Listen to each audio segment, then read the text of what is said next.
Hai pecinta sepak bola tanah air. Kali ini Timnas PES akan menyajikan berita pilihan untuk kalian. Di antaranya, banyak pemain siap abroad, PSSI bersinergi dengan pemilik klub luar negeri. Sintayong resmi diperpanjang kontrak hingga 2027. Ketum PSSI lakukan wawancara calon dirtek di Qatar. 94 tahun harapan PSSI untuk Timnas Indonesia. Jadi, simak terus berita Timnas PES selengkapnya.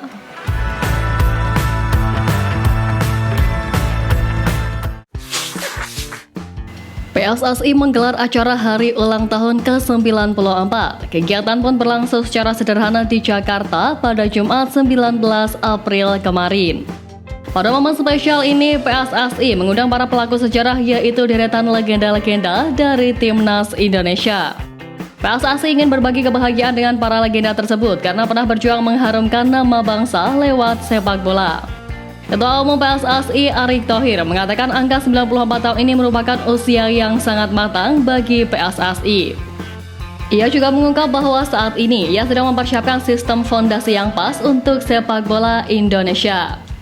Nantinya siapapun yang memimpin PSSI ke depan sudah mempunyai progresif lebih baik demi memajukan sepak bola Indonesia. Erick Thohir juga berharap agar langkah Timnas Indonesia bisa lebih baik ke depannya nanti.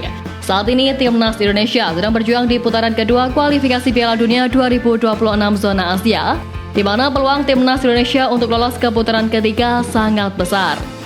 Timnas Indonesia tinggal meraih satu kemenangan lagi dalam dua pertandingan kandang yang akan dihadapi melawan Irak dan Filipina pada Juni mendatang. Ketua Umum PSSI Erick Thohir berjanji akan membuka jalan agar pemain Indonesia bisa berkarir di luar negeri. Erick sendiri salah satu orang yang memiliki cukup banyak koneksi di dunia sepak bola, terutama di luar negeri. Pengalamannya menjadi presiden Inter Milan membuat namanya cukup disegani. Kondisi ini yang diharapkan menjadi jembatan agar para pemain Indonesia bisa mendapatkan kesempatan abroad. Erick Thohir menjelaskan beberapa tokoh sukses ditemui dalam perjalanannya beberapa waktu lalu. Salah satunya dengan kawan dekatnya yakni Massimo Moratti yang menjabat sebagai presiden Inter Milan saat ini. Dalam pertemuan tersebut, Moratti juga mengikuti perkembangan sepak bola Indonesia. Ia pun menyampaikan pujian atas prestasi skuad Garuda. Erick berharap dengan adanya komunikasi yang baik ini bisa menjadi jalan agar para pemain Indonesia bisa bermain di luar negeri. PSSI akan mencoba membicarakan ini dengan pemilik klub. Kontrak Sintayong sebagai pelatih Timnas Indonesia akan habis pada Juni mendatang. Sebelumnya, Erick Thohir sudah melakukan pertemuan dengan pelatih asal Korea Selatan tersebut untuk membahas terkait perpanjangan kontrak. PSSI memiliki target untuk memberikan perpanjangan kontrak. Sudah berhasil mencapai target pertama dengan membawa Timnas Indonesia lolos ke babak 16 besar Piala Asia untuk pertama kalinya dalam sejarah pada Januari lalu. Kini Sin akan mencoba mencapai target kedua yang diberikan PSSI, yakni membawa Timnas Indonesia U23 lolos ke babak perempat final Piala Asia U23 2024. Erick mengatakan PSSI sudah berkomitmen untuk memberikan perpanjangan kontrak, tetapi Sin harus bisa mencapai target yang telah diberikan. Ia pun meminta semua masyarakat untuk tak membesar-besarkan situasi masa depan pria asal Yeongdeok itu sebagai pelatih Timnas Indonesia. Ia menjelaskan nantinya jika berhasil mencapai target, PSSI bakal memberikan perpanjangan kontrak selama 3 tahun atau tepatnya hingga 2027. Beberapa waktu lalu, Erick Thohir terbang ke Italia untuk bertemu kiper Nerazzurri Emil Audero Mulyadi. Usai pertemuan tersebut, ramai rumor menyebut jika pemain kelahiran Mataram itu bakal segera dinaturalisasi dan memperkuat Timnas Indonesia. Penjaga gawang Inter Milan ini memang selalu diharapkan supporter Timnas Indonesia untuk dinaturalisasi. Dengan kemampuan dan pengalamannya bermain di Liga Italia selama bertahun-tahun, diharapkan bisa meningkatkan kualitas Timnas Indonesia. Ketum PSSI menyebut jika komunikasi dengan sang pemain masih berlanjut dan peluang memperkuat Timnas Indonesia tetap terbuka. Akan tetapi Erick Thohir tak mau memaksa dan semua keputusan tetap berada di tangan Emil Audero apakah dirinya siap dinaturalisasi ataukah tidak. Justin Hubner membagikan pengalamannya dalam melewati agenda super sibuk demi bisa memperkuat timnas Indonesia U23. Baru dilepas dari Osaka setelah tampil penuh dalam kemenangan 1-0 timnya atas Grula Morioka di putaran kedua Liga Jepang, Hubner langsung bertolak ke bandara guna melakukan perjalanan jauh ke Qatar.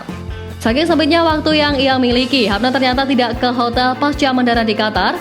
Dia langsung menuju Stadion Abdullah bin Khalifa Doha. Lebih mencengangkannya, Hubner yang baru tiba turut andil dalam kemenangan timnas Indonesia U23 atas Australia dalam matchday kedua grup A Piala Asia U23 2024 itu. Agenda super sibuk Justin Hubner pun dibagikan sang pemain melalui Instagram Stories-nya. Dia mengunggah video saat tiba di stadion meski baru mendarat di bandara. Hal ini tentu layak diapresiasi mengingat jiwa nasionalisme Hubner yang patut dicontoh. Perbincangan hangat terkait pemain keturunan di Indonesia muncul sejalan dengan prestasi apik skuad Garuda. Secara kualitas tentu kehadiran mereka menambah kekuatan dan Sintayong memiliki banyak opsi untuk pemain yang akan diandalkan. Namun masalah muncul saat Sin membutuhkan pemain-pemain keturunan untuk ajang di luar agenda FIFA. Beberapa pemain sulit dilepas oleh klub dan butuh lobby khusus karena tim luar negeri cukup ketat terkait masalah ini. Namun, Erick Thohir berpesan agar masyarakat Indonesia tidak saling terpecah untuk pemain keturunan. Apalagi pemain yang ada di timnas saat ini sudah legal menurut FIFA. Ia menegaskan bahwa pemain yang sudah berseragam timnas memiliki rasa kebanggaan yang tinggi.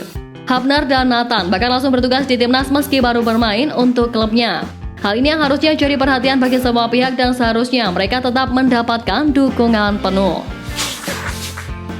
Seperti diketahui, PSSI saat ini memang tengah mencari sosok dirtek baru. Untuk sekarang, jabatan tersebut masih diemban oleh Indra Syafri yang juga merupakan pelatih timnas Indonesia U20. Erick Thohir menyampaikan dirinya akan bertemu dengan 3 calon dan akan melakukan wawancara di Qatar pada Minggu 21 April besok. Menurutnya, Qatar mencari lokasi yang tepat karena para calonnya ada yang berada di Eropa. Ditambah lagi, timnas Indonesia U23 juga akan menjalani laga pamungkas kontra Yordania U23 di hari itu, sehingga calon dirtek bisa sekalian menyaksikan bagaimana performa Marcelino Ferdinand CS. Salah satu nanti tanggal 21 April pagi, saya akan wawancara beberapa dirtek di Doha, Qatar. Ada 3 orang, kebetulan ada yang dari Eropa, jadi lebih dekat bertemu di sana, kalau ke sini jauh. Tutur Erick Thohir.